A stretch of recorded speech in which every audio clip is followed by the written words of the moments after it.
Hello दोस्तों, क्या हाल है। तारीख 7 अगस्त 2024, दिन बुधवार, हिंदी तिथि तृतीया। और आइए बात करते हैं आज के मुख्य समाचार में देश भर की तमाम बड़ी खबरों पर नजर डालते हैं। देखिए दोस्तों, एक तो आज 7 अगस्त के दिन नेशनल हैंडलूम डे के रूप में मनाया जाता है, यानी कि राष्ट्रीय हथकरघा दिवस। सबसे पहले 7 अगस्त 2015 को पीएम मोदी ने देश में राष्ट्रीय हथकरघा दिवस मनाने की घोषणा की थी। चेन्नई में यह प्रथम दिवस मनाया गया था और अभी ये 10वां राष्ट्रीय हथकरघा दिवस मनाने के लिए भी नई दिल्ली के हथकरघा घाट में विरासत प्रदर्शनी भी शुरू हुई। अच्छा, इसके अलावा भी आज एक और खास दिन है, राष्ट्रीय भाला फेंक दिवस के रूप में भी मनाया जाता है। आज के दिन को भारत में हर साल 7 अगस्त को यह दिवस इसलिए मनाते हैं क्योंकि गोल्डन बॉय नीरज चोपड़ा ने 7 अगस्त 2021 को टोक्यो ओलंपिक में भाला फेंक में स्वर्ण पदक जीतकर भारत का नाम रोशन किया था। वैसे वही तारीख वही दिन आज एक बार फिर से इतिहास दोहराया जा सकता है क्योंकि नीरज चोपड़ा अभी पेरिस ओलंपिक के जेवलिन थ्रो के फाइनल में पहुंच चुके हैं। उन्होंने पहले ही भाला फेंक थ्रो में फाइनल में एंट्री मार ली है और आज फाइनल जीतने के बाद फिर से वो गोल्ड मेडल ला सकते हैं। एडवांस में best of luck Neeraj Chopra को हमारी तरफ से भी। वैसे ओलंपिक में भारत के लिए एक और बड़े गर्व की और खुशी की बात निकल कर आ रही है। विनेश फोगाट ने नया रिकॉर्ड बना दिया है, ओलंपिक फाइनल में पहुंचने वाली पहली महिला पहलवान बन चुकी हैं। पहली बार किसी भारतीय महिला पहलवान ने ओलंपिक फाइनल में जगह बनाई। विनेश फोगाट ने क्यूबा की गुजमान को सेमीफाइनल में हराया। पहले मैच में गोल्ड मेडलिस्ट को भी पटका था। अब वे आज गोल्ड मेडल के लिए खेलेगी। जापान की Susaki,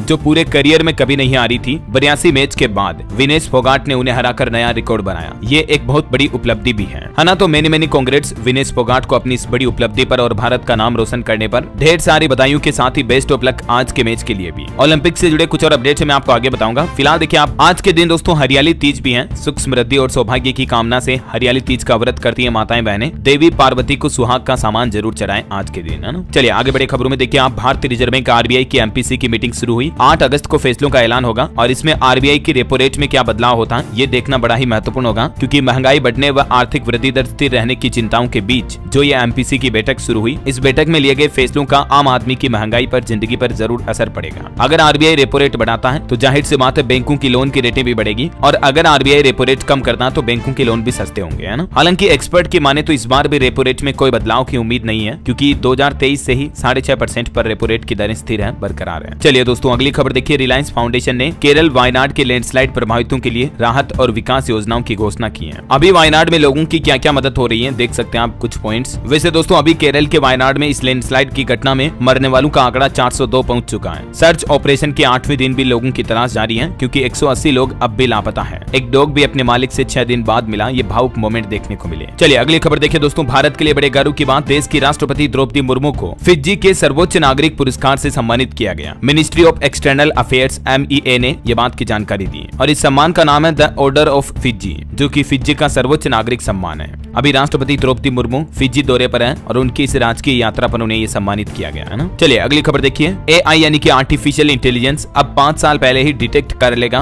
breast cancer. Medical sector में AI का डेवलपमेंट जल्दी आपको और एडवांस देखने को मिलेगा। भारतीय बिजनेसमैन आनंद महिंद्रा ने AI को लेकर ये पूर्ण इस्तेमाल की बातचीत की है। चलिए अगला अपडेट देखिए। मुस्लिम लड़कियों की शादी की उम्र पर अब बाल आयोग सुप्रीम कोर्ट पहुंचा। दलील दी कि 15 साल में शादी बाल विवाह कानून के खिलाफ है। हाल ही में एक हाईकोर्ट ने इजाजत दी थी मुस्लिम लड़की को, तो उसी के खिलाफ राष्ट्रीय बाल आयोग NCPCR ने सुप्रीम कोर्ट में एक याचिका दाखिल की है। बाल आयोग का कहना है कि मुस्लिम पर्सनल लॉ बोर्ड में लड़की की शादी की उम्र 15 साल तय की गई है, जो कि बाल विवाह को रोकने वाले कानून का उल्लंघन है। 2 ऐसे कानून हैं जो अलग हैं मुस्लिम पर्सनल लॉ बोर्ड में, जिनकी डिटेल भी आप देख सकते हैं। और अब देखते हैं सुप्रीम कोर्ट की तरफ से इस पर क्या फैसला आता है। जो भी अपडेट आएगा मैं आपको बता दूंगा। फिलहाल देखिए आप, बैंकिंग न्यूज से बड़ी खबर, ICICI बैंक ने FD पर ब्याज दरें बढ़ा दी है। अब फिक्स डिपॉजिट पर आपको अधिकतम 7.80% तक रिटर्न मिलेगा और भी अलग अलग टाइम पीरियड के अकॉर्डिंग आप देख सकते हैं इस टेबल में ICICI बैंक आपको FD पर अब कितना ब्याज देगा, है ना। वैसे बैंकों को लेकर एक रिपोर्ट भी सामने आ रही है कि धोखाधड़ी के मुआवजे के रूप में बैंकों को 3 गुना राशि देनी पड़ी। FY24 यानी कि फाइनेंशियल ईयर 2024 में 140 करोड़ रहा ये आंकड़ा। सार्वजनिक क्षेत्र के बैंकों द्वारा ग्राहकों को मतलब धोखाधड़ी के एवज में ये धनराशि का भुगतान करना पड़ा, है ना। और केंद्र सरकार ने एक और आंकड़े जारी किए। देखिए आप, दिल्ली में 5 साल में 30,000 से ज्यादा निर्माण तोड़े गए। 52% अकेले 2023 में टूटे हैं। राज्यसभा में केंद्र सरकार ने आंकड़े पेश किए। भारत की अर्थव्यवस्था को लेकर भी एक अच्छी खबर आ रही। देखिए मुरीद हुई अमेरिकी रेटिंग एजेंसी S&P ने कहा कि दक्षिण एशिया में भारत के मुकाबले कोई देश नहीं है जो इतनी अच्छी ग्रोथ करेगा आने वाले भविष्य में। और खबर देखिए दोस्तों, भारत रत्न लाल कृष्ण आडवाणी अपनी एक न्यूरो प्रॉब्लम की वजह से अभी अपोलो हॉस्पिटल में भर्ती हुई हैं। हम इनके जल्द स्वस्थ होने की कामना करते हैं। और चलिए दोस्तों, बांग्लादेश से जुड़े कुछ बड़े अपडेट देखते हैं। देखिए पहली बड़ी खबर कि भारत आ रहे हैं 1 करोड़ से ज्यादा बांग्लादेशी हिंदू। बीजेपी बोली कि तैयार हो जाइए, क्योंकि अभी आपको पता होगा बांग्लादेश में कितनी हिंसा जारी है। इसी बीच ये भी दावा किया जा रहा कि 1 करोड़ से ज्यादा हिंदू पश्चिम बंगाल आ रहे हैं और उन्होंने इस संबंध में केंद्र सरकार को सूचित किए जाने की अपील भी की है। और इन हालातों के बीच भारत भारत बांग्लादेश की सीमा पर सुरक्षा चौकसी भी बढ़ा दी गई है। अलर्ट मोड पर है बीएसएफ के जवान भी। आपको पता होगा एक दिन पहले बांग्लादेश से भागी शेख हसीना, जो अभी भारत में ही रहेगी। ये दावा किया जा रहा है कि उनका अमेरिकी वीजा भी रद्द कर दिया है और ब्रिटेन में भी उनको लंदन में पनाह की उम्मीद नहीं दिख रही है।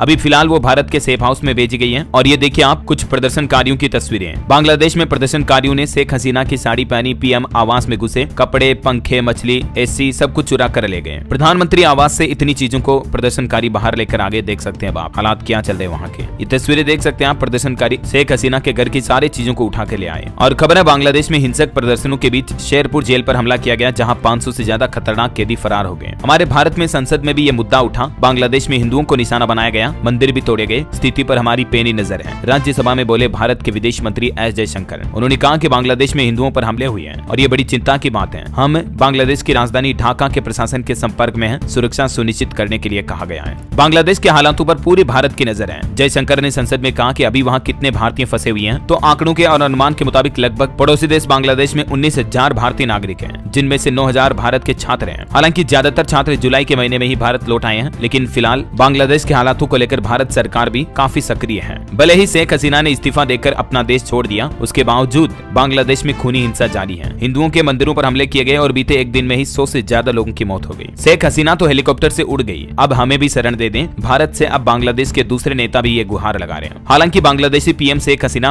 लंदन जाना चाहती थी, लेकिन लंदन से जवाब आया कि जिस देश में पहले पहुंची वहीं पर शरण लें। तो ब्रिटेन से तो शेख हसीना को ये झटका लगा। फिलहाल वो भारत में ही रुकेगी। अनिश्चितताओं की वजह से बाधित हुई लंदन जाने की योजना। अभी वो यूपी गाजियाबाद में एयरबेस के सेफ हाउस में स्थित है, जहां बेटी भी उनसे मुलाकात कर सकती है। वीवीआईपी गाड़ियों का मूवमेंट काफी बड़ा है। खबर है बांग्लादेश के पूर्व सूचना प्रसारण मंत्री जुनेद अहमद पलक भी ढाका एयरपोर्ट से गिरफ्तार किए गए। और वहीं दोस्तों बांग्लादेश के हालातों पर बिहार पुलिस ने भी आदेश जारी किया। कहा सीमावर्ती इलाकों में पेट्रोलिंग बढ़ाने के निर्देश जारी किए। लोगों से भी अपील की है कि अफवाहों पर ध्यान न दें। कुछ समय बाद बांग्लादेश में महिला T20 वर्ल्ड कप भी होना था, लेकिन अब वो मुश्किल दिख रहा। 3 से 20 अक्टूबर तक करनी है मेजबानी। और बांग्लादेश के इन हालातों के बीच भारत के विदेश मंत्रालय ने कहा कि सतर्क रहें और सावधानी बरतें। ब्रिटेन जा रहे नागरिकों के लिए भी भारत ने एडवाइजरी जारी की है, क्योंकि पिछले बीते सप्ताह ब्रिटेन में भी काफी इस तरह के विरोध प्रदर्शन देखने को मिले हैं ना। चलिए दोस्तों आगे बढ़ते हैं खबरों में। देखिए तरंग शक्ति 2024 युद्धाभ्यास की शुरुआत हो चुकी है। पहली बार भारत आई जर्मन एयरफोर्स। हालांकि इस युद्धाभ्यास में बांग्लादेश भी शामिल होना था, लेकिन बांग्लादेश में तख्ता पलट के बाद अब शंका बनी हुई है। इंडियन आर्मी से जुड़ी एक और बड़ी खबर है कि भारत श्रीलंका की सेनाएं भी जल्द ही संयुक्त सैन्य अभ्यास करेगी। 12 अगस्त से ही मित्र शक्ति मिशन की शुरुआत भी होने जा रही है। चलिए अगली खबर देखिए। राउज एवेन्यू कोर्ट में दिल्ली में कविता की डिफॉल्ट याचिका को खारिज कर दिया गया। बेल पिटीशन पर 7 अगस्त तक सुनवाई स्थगित की गई। शराब नीति से जुड़ा भ्रष्टाचार का ये मामला है। और देखिए बड़ी खबर, लैंड फॉर जॉब केस में ईडी की सप्लीमेंट्री चार्जशीट पेश हुई। बिहार से लालू यादव, तेजस्वी समेत 11 लोगों को आरोपी बनाया गया। 13 अगस्त को इनके मामले पर सुनवाई होगी। वहीं खबर है दोस्तों, पूजा खेड़कर भी अपनी यूपीएससी सिलेक्शन रद्द करने के खिलाफ हाईकोर्ट पहुंच चुकी हैं। हाल ही में कुछ दिन पहले आपको पता होगा लोक सेवा आयोग की तरफ से इनका आईएएस का पद छीन लिया गया और इनके आईएएस यूपीएससी के एग्जाम देने पर भी रोक लगा दी गई है, क्योंकि आरोप थे कि इन्होंने पहचान बदलकर परीक्षा दी और भी कई गलत तरीकों से यूपीएससी एग्जाम का फायदा उठाया। तो इनकी कलेक्टरी को रद्द करने के बाद अब ये हाईकोर्ट भी पहुंच चुकी है। वैसे पूजा खेड़कर जैसे फर्जीवाड़े के मामलों को रोकने के लिए अब यूपीएससी कुछ नया प्लान भी बना रहा। देखिए आप, एआई कैमरे और स्कैनर के जरिए बच्चों की जांच की जाएगी। एग्जाम में गड़बड़ी मिलने पर यूपीएससी हेडक्वार्टर दिल्ली को डायरेक्ट अलर्ट मिलेगा, जिससे कि फर्जी कैंडिडेट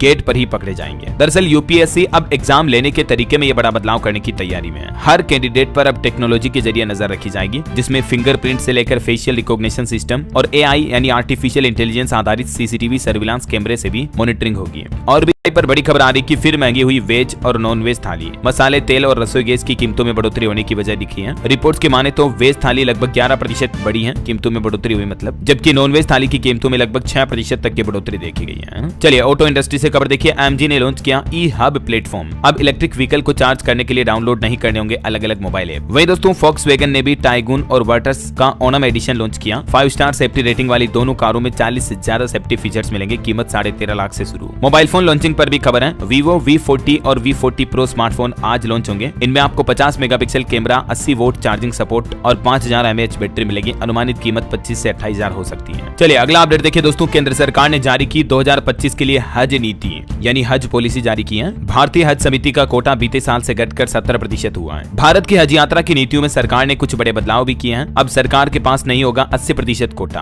बल्कि नए नियम के मुताबिक अब कुल हज कोटे का 70% कोटा ही भारतीय हज कमेटी के पास होगा। इसके अलावा बाकी बचा 30% हिस्सा निजी टूर ऑपरेटर्स को दिया जाएगा। मतलब 30% जो प्राइवेट टूर ऑपरेटर्स हैं वो हज यात्रियों को ले जा पाएंगे। बाकी 70% भारत सरकार खुद हज यात्रा करवाएगी। करवाएगी, ऐसा है ना। और कुछ उम्र सीमा वगैरह में भी बदलाव किए गए हैं, जिसकी डिटेल आप देख सकते हैं स्क्रीन पर। चलिए अगला अपडेट देखिए। लीबिया की यात्रा करने वाले भारतीय नागरिकों पर भी प्रतिबंध लगाया गया। गैर जरूरी यात्रा करने से बचने की सलाह भी दी है। विदेश मंत्रालय ने यह प्रतिबंध लगाया। और खबर है दोस्तों, 10 विदेशी एयरलाइन कंपनियों को 10,000 करोड़ रुपए का जीएसटी नोटिस भेजा डीजीसीआई ने। IATA बोला कि भारत के अलावा विश्व में ऐसा कहीं नहीं है। वहीं देखिए इसरो की ये प्लानिंग है, इस बार स्वतंत्रता दिवस यानी 15 अगस्त को पृथ्वी अवलोकन उपग्रह 8 को प्रक्षेपित कर सकता है इसरो। प्लानिंग पूरी चल रही है। श्रीहरिकोटा केंद्र से होगा इसका प्रक्षेपण। अगर सब कुछ सही रहा तो 15 अगस्त को इसकी लॉन्चिंग हो जाएगी, है ना। चलिए बड़ी खबर देखिए। 1 करोड़ से ज्यादा केंद्रीय कर्मियों और पेंशनरों को तगड़ा झटका लगा है। सरकार नहीं देगी 18 महीने के डीए का एरियर। दरअसल वित्त राज्य मंत्री पंकज चौधरी ने कहा कि कोरोना काल में अर्थव्यवस्था की स्थिति ठीक नहीं होने के कारण डीए और डीआर रोका गया था। तब सरकार पर वित्तीय दबाव था, लेकिन मौजूदा समय में उक्त भत्तों का एरियर देना संभव नहीं है। तो केंद्र सरकार ने कुल मिलाकर सरकारी कर्मचारियों को बीते 18 महीने की डीए एरियर देने से साफ साफ इनकार कर दिया। संसद भवन में इस बात की जानकारी दी, डिटेल आप देख सकते हैं, और है ना।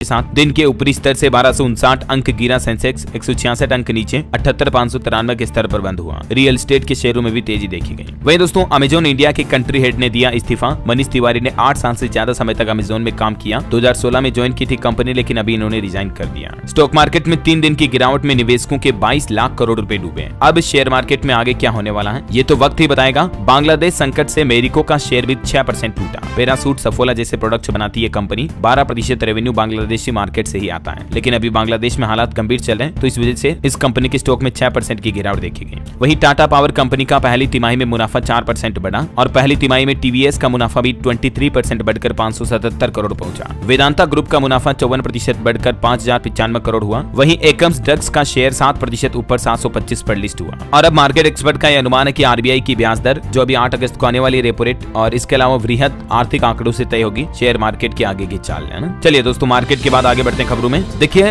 दिल्ली लोकेशन में घर खरीदने का मौका है। डीडीए यानी कि दिल्ली डेवलपमेंट अथॉरिटी लॉन्च कर रहा 40,000 फ्लैट की नई योजना। सबसे गरीब तबके के लोग बाग भी ये फ्लैट खरीद पाएंगे। बोर्ड से मंजूरी के बाद जल्दी ये नई आवासीय योजना लॉन्च होने वाली है दिल्ली विकास प्राधिकरण की तरफ से। तो डिटेल में आपको बता दूंगा लॉन्चिंग के समय। फिलहाल देखिए अगला अपडेट, रिसर्च एनालिस्ट और इन्वेस्टमेंट एडवाइजर के लिए अब राह आसान होगी। सेबी की तरफ से एक नया कंसल्टेशन पेपर जारी किया है, जिसमें सेबी ने कहा कि रजिस्ट्रेशन के लिए हर 3 साल बाद परीक्षा की शर्त हटाने का प्रस्ताव दिया है। केवल तभी परीक्षा देने की शर्त होगी जब उस विषय में बड़ा बदलाव हो। सेबी की तरफ से स्टॉक मार्केट रेगुलेटर के द्वारा इन्वेस्टमेंट एडवाइजर के लिए ये नए नियम लागू किए गए।